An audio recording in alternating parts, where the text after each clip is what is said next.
As always, sit comfortably in your seat, or you're even welcome to lie on the floor, relaxed if that helps.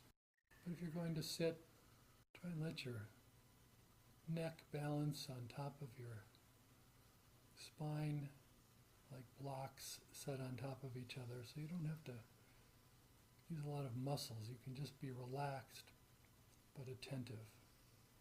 And then your spine settles into your hips, and your hips are strongly placed right there in your chair and your feet on the ground.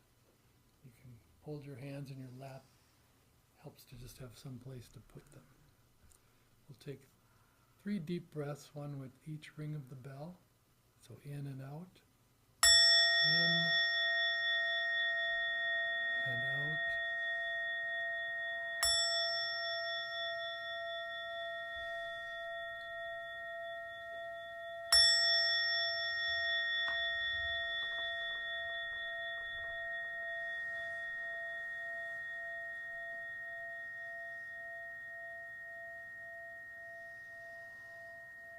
And now just go ahead and breathe normally, not trying to breathe deeply or make your breaths long or short. Let them be long or short as they want to be, but turn your attention on them for a moment, just focusing on your breath, feeling in your body. Your belly rises as you breathe in and falls as you breathe out, rises as you breathe in and falls as you breathe out. And initially, this is partly a practice of attention, learning where to direct our attention. Because what we find in life is where we direct our attention is really what we see our lives as, what our lives are filled with. So if we direct it to the negative, we're going to live a pretty negative life. If we direct it to positive, maybe more positive. I might argue the best is to just direct it towards what's happening without judging it. So we practice, we work with that attention to be able to focus.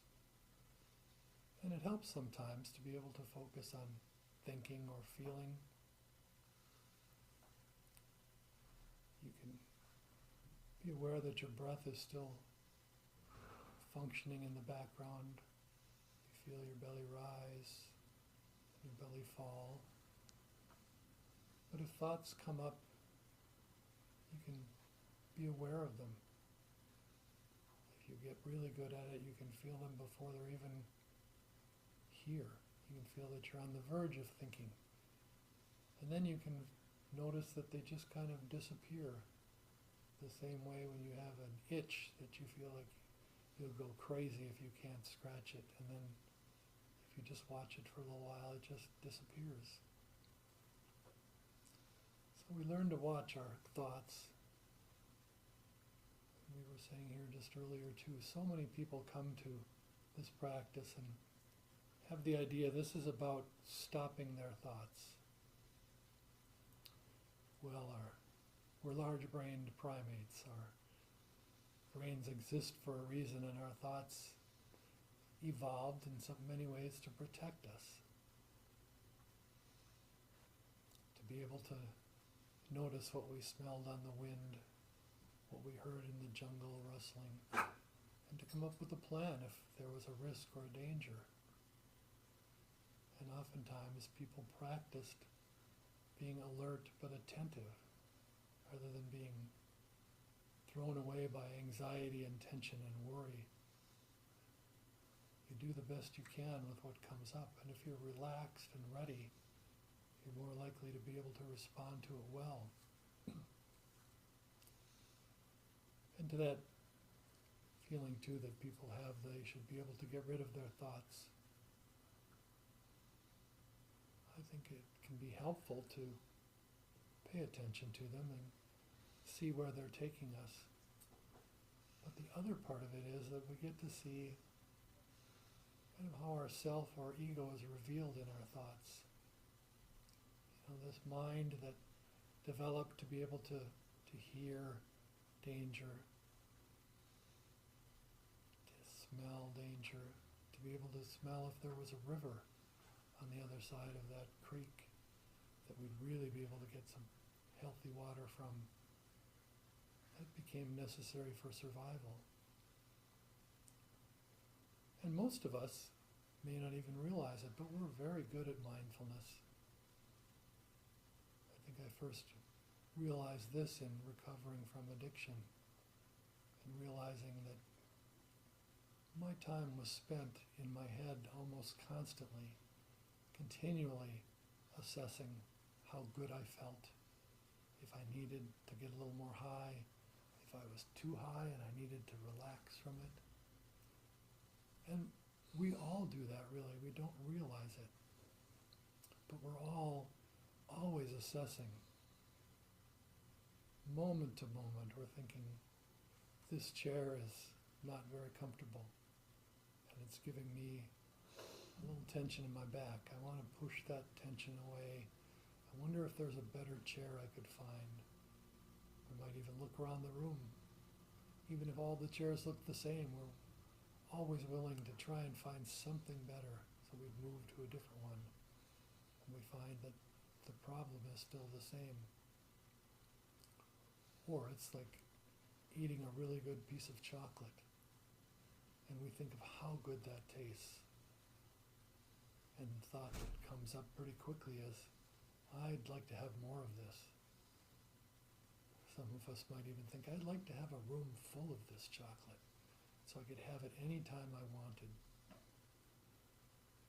So we're being mindful in that sense and always looking at, are we feeling good? Are we feeling bad? Is this something we're feeling or thinking about ourselves that we want to push away? Or is this a good feeling? Whether it's relaxation, joy even, anything like that, we tend to want to hang on to that and grab hold of it. The thing that's tricky is, as we see with that itch, with our thoughts, if we start paying attention to what's around us, we see everything comes and goes. So we can come to realize that we're setting ourselves up for being uncomfortable or for suffering if we try and push away what's unpleasant and we try and hang on to what feels good, because we're all bound by some of the rules of life.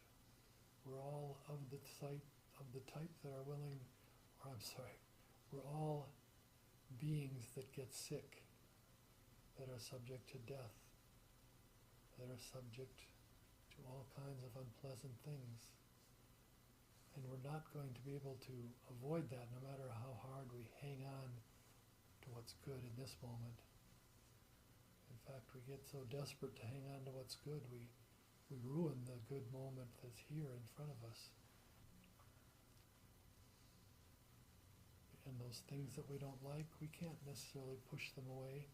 If it's a feeling of anxiety, if it's a 102-degree day and we're outside and there's nowhere that there's any air conditioning available or no cold lake to jump into, we're just kind of stuck with the fact that it's too damn hot and we can't escape from it in the moment. But again, here it is, it's this ego that's constantly assessing good and bad. What should I hang on to? What should I push away? And it's really as though it's a part of our mind, a part of our being that's always assessing that. And just in a short time of sitting for 15 minutes, you can see that. You might have a really good feeling from sitting, thinking, this is the first time of sitting for some mindfulness. I feel at peace. I feel relaxed. And the thought comes up, but I don't want this to end. Well, it will end in 15 minutes, and you can try and come back to it. You can realize that this practice is something helpful to you. we can all really get hooked on things that feel good. I don't know that I agree with the belief that so many things are addicting. I think chemicals have a unique effect on our bodies, but some people feel they're addicted to television or to sugar or to pornography, to golf. And it may not be so much a physical addiction as so much that we just like it and we want to keep having that feeling again and again. And it's a way, if we're feeling something we don't like that we want to push away, if we have some uncomfortable feelings, we know we can go and scroll through Facebook and we'll completely forget what was bothering us. So we use those techniques to hang on to things or to push away what we're seeing as we have aversion towards and want to get rid of. And it is that part of ourselves that's constantly assessing the world and constantly wanting to take hold and make part of ourselves what we see that feels good. And you can experiment with this. We won't have time here today, and it's not always easy, as I say, if you feel some discomfort. You wish you could make it go away, or you think to yourself, why am I doing this? This is so stupid. Or you feel good and you don't want the 15 minutes to end. But particularly with hanging on to the good things, it's as though we want to make those part of ourselves. We want to take ownership of them. We want to deny ownership of the things that we don't like. And on the one hand, the things we like and the things we don't like already belong to us in a sense. They belong to us in our experience. And the other way, they don't belong to us. They're not a part of us because we can't keep them. So we can be aware of that part of ourselves that is always thinking and assessing and trying to make things ours. There's a phrase, I think George Harrison took it from his meditation studies and he put it into a song that went, I, me, mine. That part of our mind is the one that's always thinking, I need this, I want this, give this to me. Take this away from me. This is mine. This is mine. This is mine. And there's a different way that we practice a little here in trying to be aware of our sensations without judgment and our thoughts without judgment. We let things just come and go as though we're sitting on the curb. I like to think of it like when I was a kid and you'd watch the parade go by. A band comes by that's really great, and then they're gone, and you're left with the music still playing in your head, and then maybe some drum majorettes come up and you're bored with that, and you wish they'd pass by more quickly. But all of life, all that we experience is like that parade going by. We can just watch it, appreciate it. And one way to do that is to focus more on our perceptions, on our feelings, not our emotional feelings, but to just let things come in, to let that sound that's pleasant come in, and not have to go right to thinking, can I hang on to this? Or without even thinking, is this good or is this bad? Do I want to get rid of it or hang on to it? And we can just let that parade pass by and hear all the sounds and see all the sights. And then we're not missing our lives. Otherwise we're sitting there on that curb and not even paying attention to what's going on. We're too caught up in our thoughts or our desire, our wish to satisfy that I, that me, that mine. And that's why we practice with thoughts or with feelings in the body, with emotions, to just look at them without judgment, to let go the grip that judging mind has that's always assessing. So try that. I think most of us, certainly here in this room, have practiced this enough that we know how to slow down, to pause, to let our breath sometimes take us into that moment, and we can watch that process of wanting to keep something or wanting to get rid of it. Because, as we know, it's hard to say that anything is good or bad when you're walking the floor with your child who has an ear infection and it's 3 a.m. and you think, I hate that cry they have. It just cuts to my heart. I wish they would stop. And the day will come when they're 18 years old and moving out, and you'll think, oh, I miss that cry they used to have. I miss those days of caring for him or for her when they were little and needed my help. So sometimes the snap judgments that self makes are not always in our best interest or not true. So try that in this coming week. If you notice you're beginning to get a little agitated over wanting to hang on to something or wanting to push it away, just watch what that feels like. Watch your thoughts. Watch the sensations in your body. You may find with wanting to push something away, you grow tight in your shoulders. You hunch your shoulders to protect your heart, or you grow angry and your stomach tightens.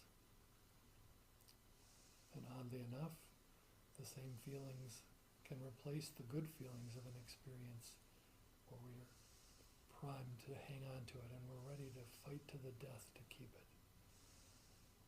And so we miss, again, both the good and the bad feelings. We miss every moment of our lives by instead trying to assess it and make it ours.